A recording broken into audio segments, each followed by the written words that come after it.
Welcome to Custom Homebuilders Solutions, also known as CHS, a job costing, full accounting, and profit management software designed specifically for the professional home builder. This particular video is going to be about setting up the detail behind the cost codes that we discussed in a previous video.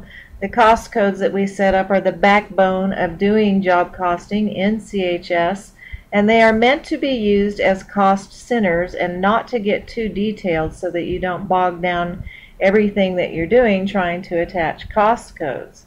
So in order to not make these too detailed, but to also have something attached to them that will help you budget for them, etc., when you're setting up a job budget, or provide detail behind purchase orders and the detail behind the budget, we have something called items that are attached to the various cost centers. And this video will be about setting up and using those items.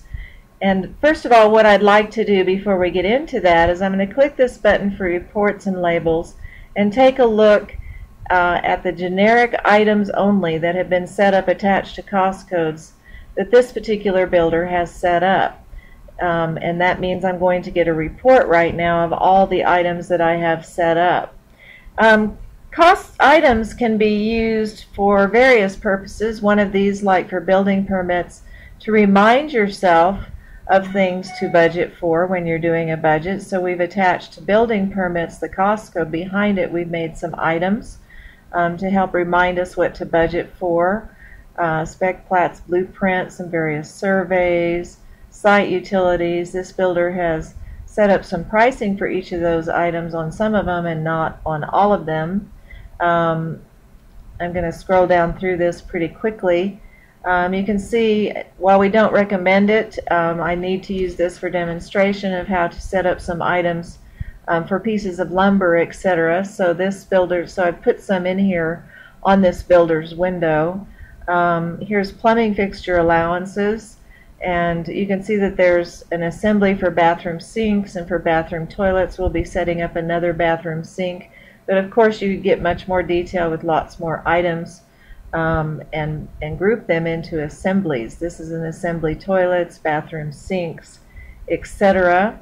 You can see that down here, here's an assembly for McNair appliances. In other words, in this assembly they put the vendor name and then started putting some pricing for some various appliances from that particular vendor.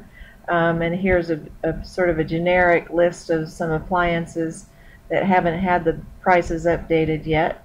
So you can get an idea of just what items are. Using items supports our philosophy of managing by exception, since CHS will warn you about budget overages based on a cost center. The owner or construction manager need only become involved if there is an alert that the total, say for instance, appliance package is over and are headed over the budget, and not about each item in the appliance package. The owner only needs to get involved if the whole appliance package or some other cost code center, which that's what these are, is headed over the total for it, rather than getting all involved in the tiny details and getting alerts. If you set all of these up, for instance, as a cost code, then you get alerts for every single little thing that might go over, where you really should remain interested in the total cost center, whether it goes over or not. On the cost codes master, something we call generic items can be set up attached to these cost codes and grouped into assemblies so they can easily be brought into a new budget and then used as needed.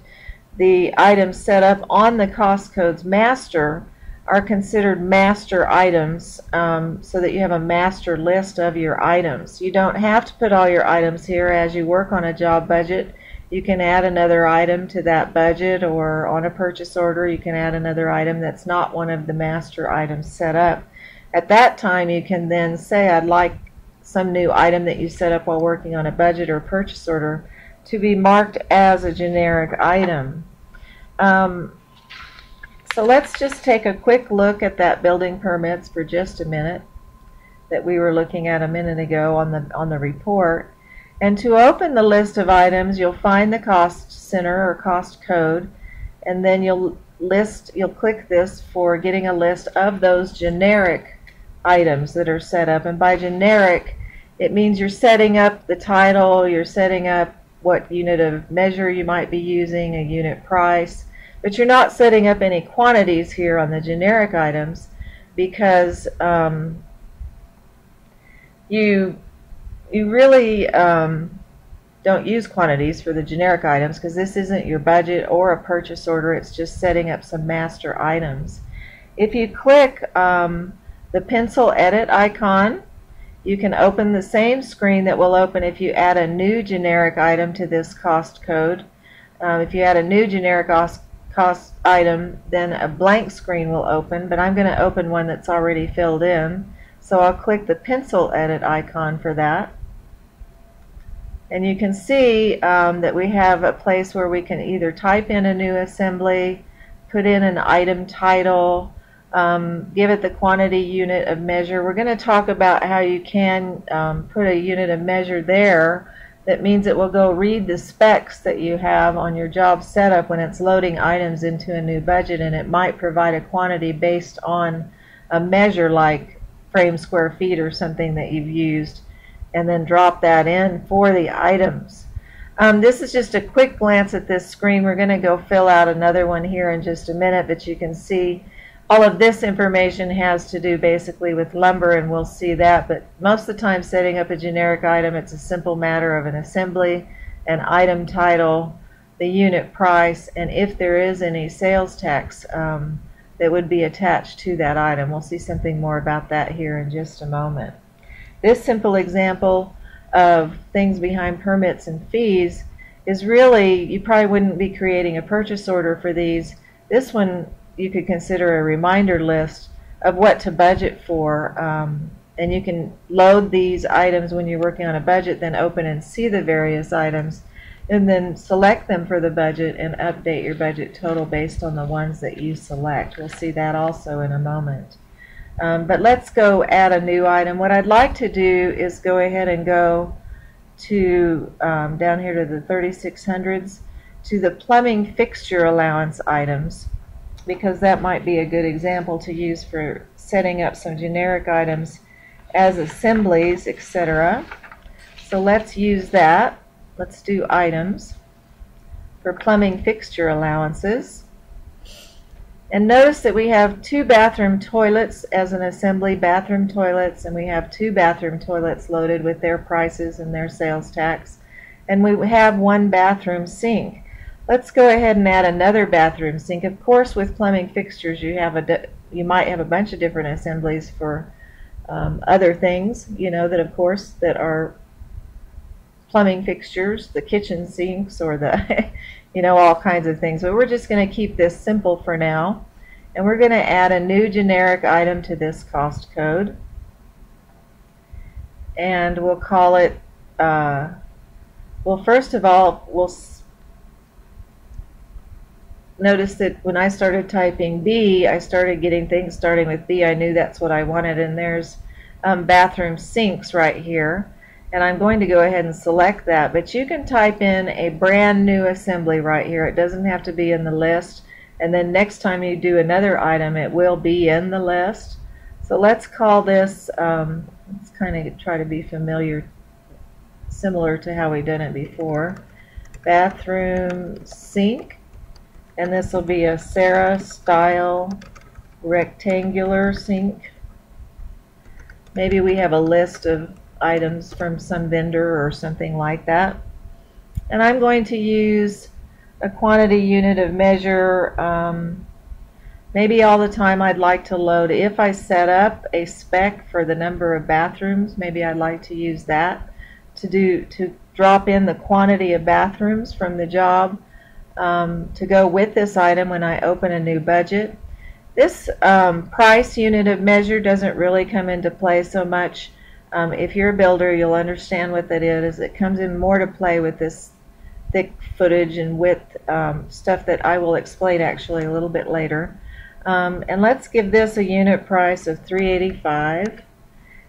And if I wanted to, I could type in 8.25 as the sales tax or whatever our sales tax rate is, but I want to show you something else about that. Most of the time you will just leave a 1 in the divide price by.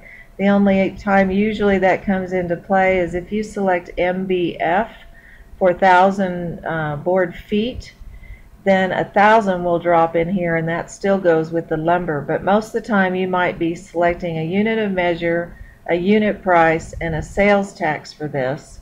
And you can also type some notes. These are notes about the item, maybe where you can purchase it, or a website or something. We are going to come back to talk about in just a moment how we can attach a photo of this particular item to this item. It's not done on this window. We need to set up the item before we can actually attach a photo to it. So when you're ready and you're finished setting up the item, it really would be quicker than all my talking. You click Save, and then this is going to close, and you're going to see that there's a bathroom sink now under Bathroom Sinks, with a price attached to it, but no sales tax. I forgot to do the sales tax, and maybe I forgot to do them on several. So you can use this button up here and put in 8.25. Maybe the sales tax rate changes on your items, so this would make it faster. And so it would have updated any of these that didn't have a sales tax on it. The other thing I'd like you to notice that each of these items happen to have a paper clip, which means that there's a photo attached to these items. Let's go ahead and attach a photo to our sink. I'm going to go ahead and do that. I clicked this. To do that, you'll click that photo icon there to do an upload. And then if you've already uploaded the photo into your file cabinet in CHS, there's other help documents about documents and file cabinets, etc. You could click this link and go get a photo that you've already uploaded into CHS and attach it to this item. But we're going to go ahead and click this to go ahead and upload a photo and search our own computer for that photo. So it remembers the last time I was in here, and here's, I know this is the rectangular sink that I've taken a photo of. Actually, I just ran out to the internet and grabbed some photos of sinks and toilets just so I'd have something to use here. Now that has been uploaded, and so a window has now opened that shows the photo I uploaded. The space I have this in might stretch it really weird. If you open it, you can see the photo just a little bit better and in the right dimensions. But there's a photo, but I might want to go ahead and do some tagging of this photo so that when it's going to also be in my file cabinet to go look for in other ways. And I might put sink as my file title instead of the file title that was supplied by CHS, and a file type I might decide to use. I might call it a type item, and if you need to set up some other file types to tag with, you can add a new file type. That way you can search for things in your file cabinet by file types, by cost codes. This already has the cost code for plumbing fixture allowance, etc. And that's what tagging has to do with helping you find this photo again in your file cabinet of things that you've uploaded to CHS.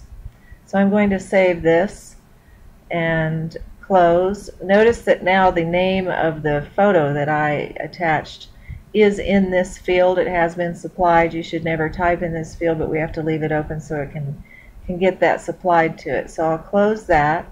Now you'll notice that there's a paper clip, meaning that there is a photo attached to that, and if I click the paper clip, I can click to open and look at that document again, or I can just email that photo to myself if I like it, because I'm wanting to get it back onto my own computer or whatever reason I have for emailing it to myself.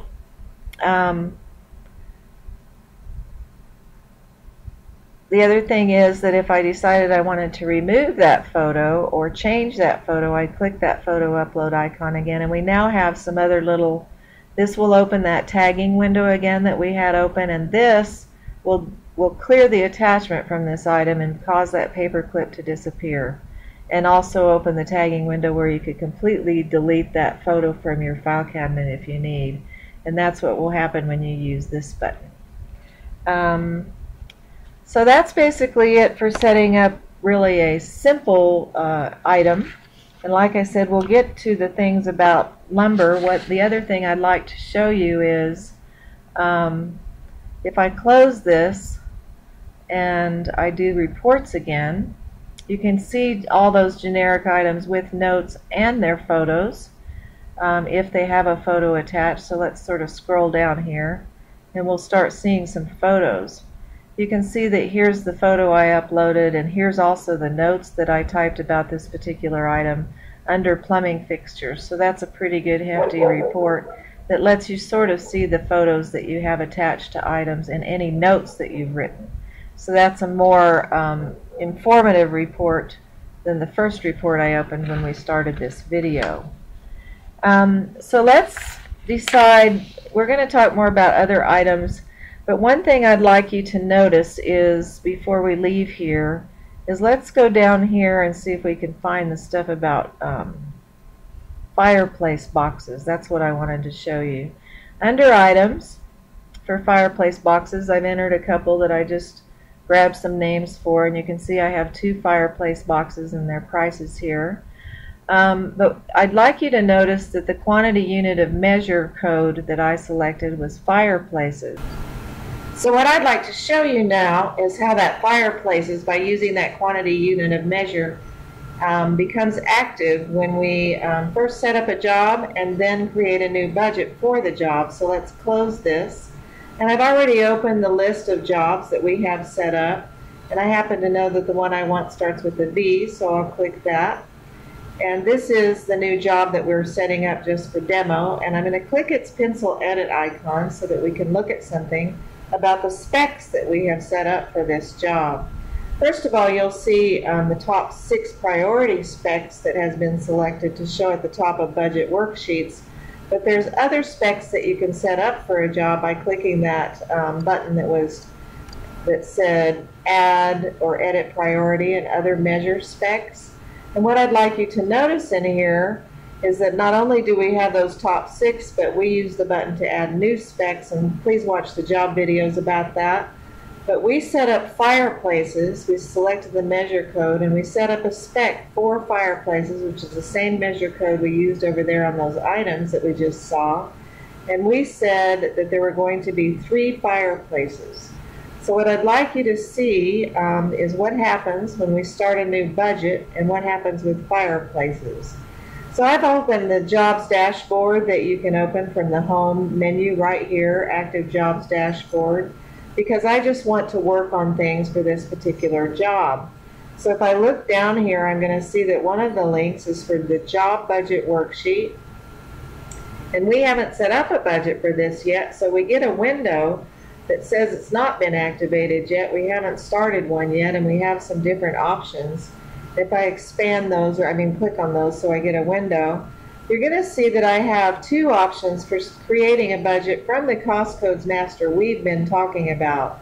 And one of them is with those generic items that we've been talking a bit about, so it would load all of those.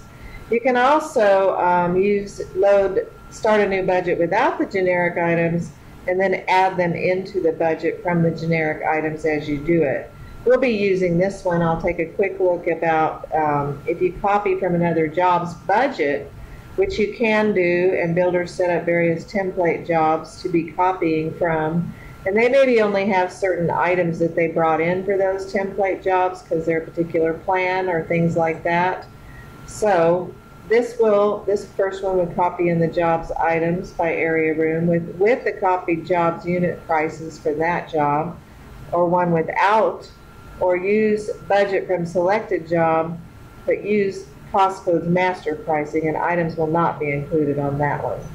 But that was just a brief explanation of that. We're going to use the cost codes master with all the default notes that we may have set up that we showed in other videos, and with all the generic items, load all of them, because that's what we're talking about is items. So let's also do yes, include items photos, because remember we were attaching some for sinks.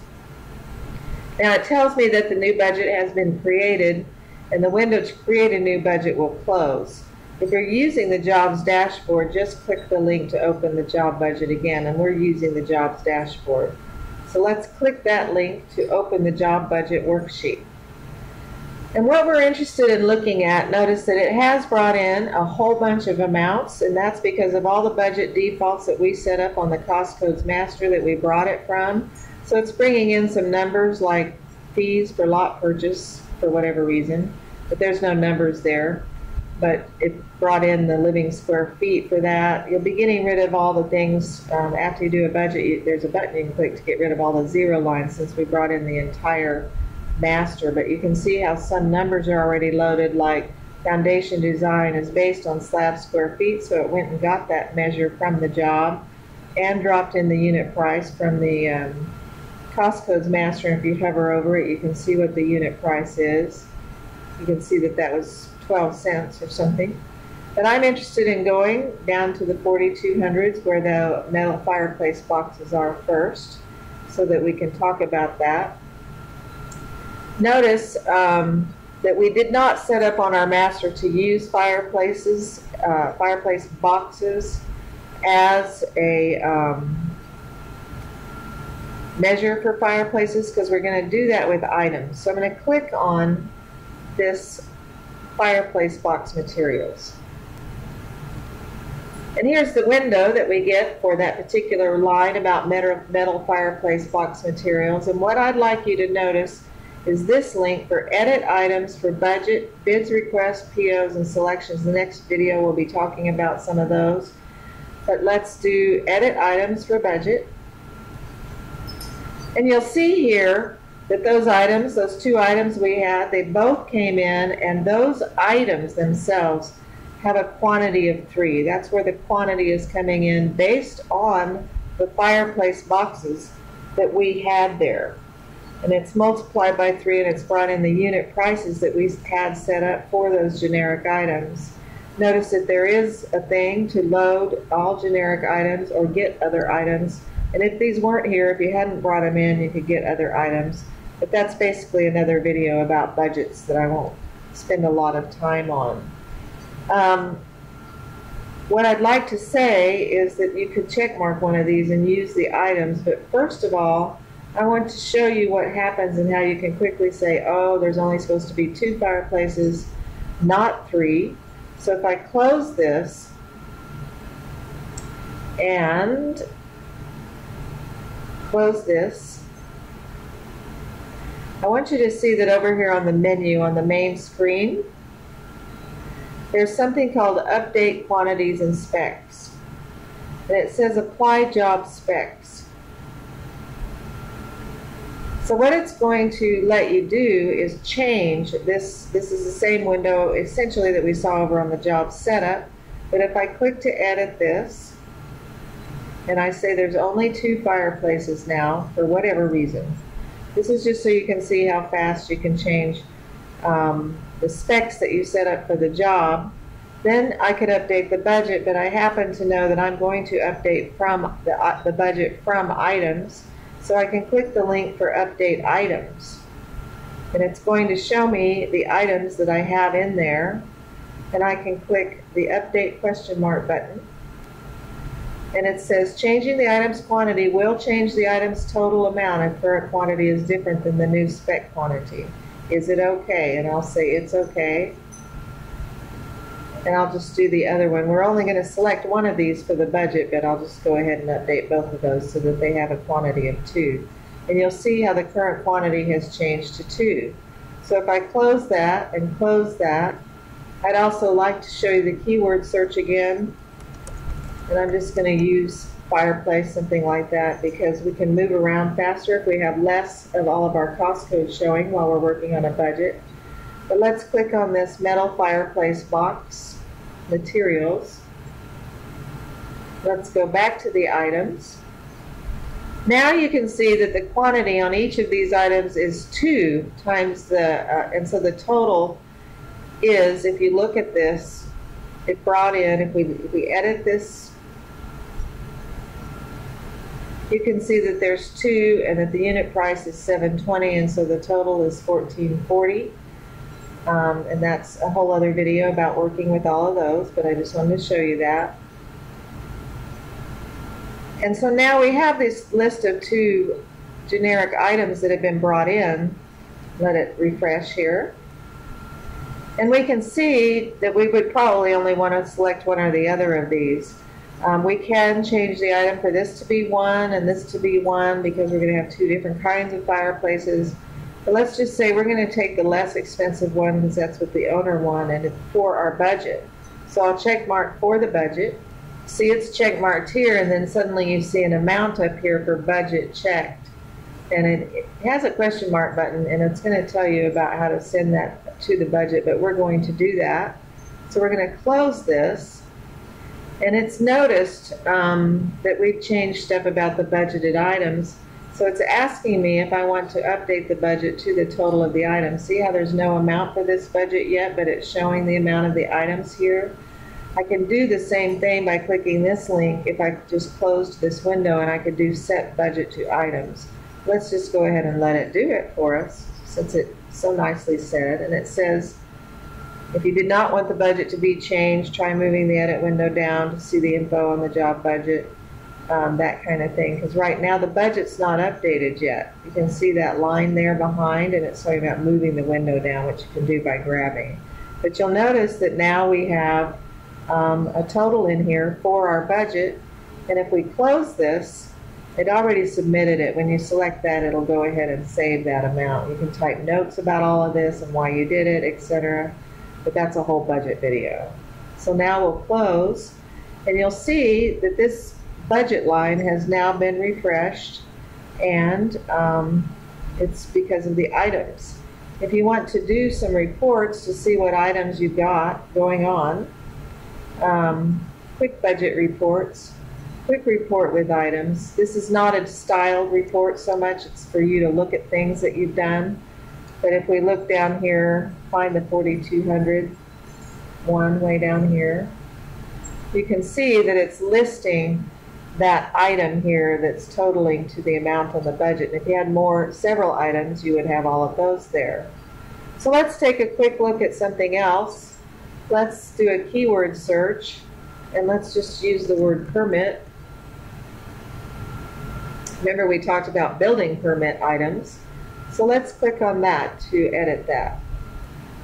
What we want to do is we know that a lot of times we use items to remind ourselves of stuff to budget for. There's nothing budgeted yet here.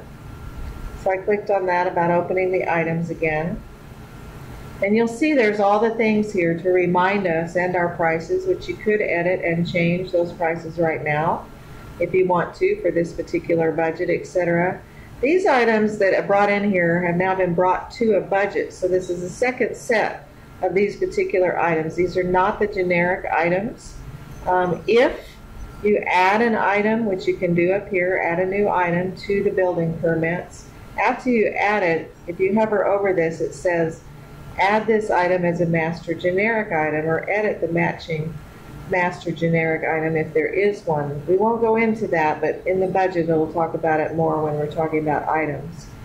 But anyway, let's just decide we only need a city building permit and a counting permit for this particular job. That's all the permits we're going to need. There's no HOA, and maybe we don't need a water tap permit for whatever reason. Check mark those. So those are both check marked, and now you see a total up here. We wanted only quantities of 1 for these permits, and you see a total for the budget. Same thing will happen, is it's going to tell us, do you want to add those to the budget? But let's don't update quite yet. It's more handy to update there, but you also, like I said, can use set budget to items, and you do see the budget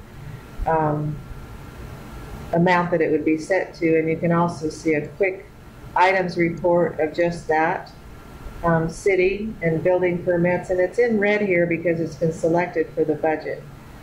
But let's just go ahead and click this link to set budget to items, and it's telling, is it okay?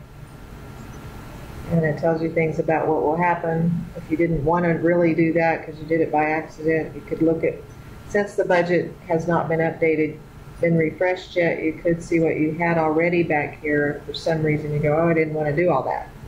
So anyway, If we close, then it's going to refresh the budget so that now we have 1215 in there.